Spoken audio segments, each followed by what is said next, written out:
আসসালামু আলাইকুম, সবাই কেমন আছেন? আমাদের ঈদের পিঠা বানানো হচ্ছে। আমাদের নরসিংদী জেলায় এই পিঠাকে ফুল পিঠা বলা হয়। আপনাদের এদিকে কি বলা হয় জানি না।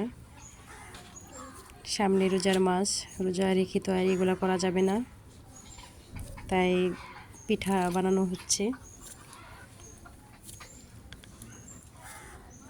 আমাদের এলাকার নস্কি কাটা পিঠা বলে, তারপর ফুল পিঠা বলে।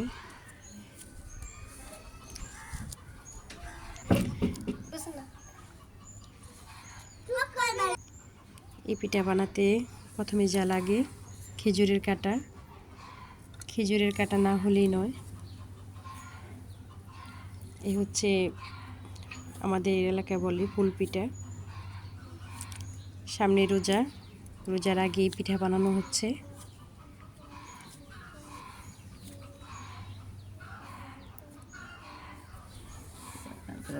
এখানে আগের থেকে কাই করা ছিল। এখানে বিদায়, আল্লাহ হাফিজ, টাটা।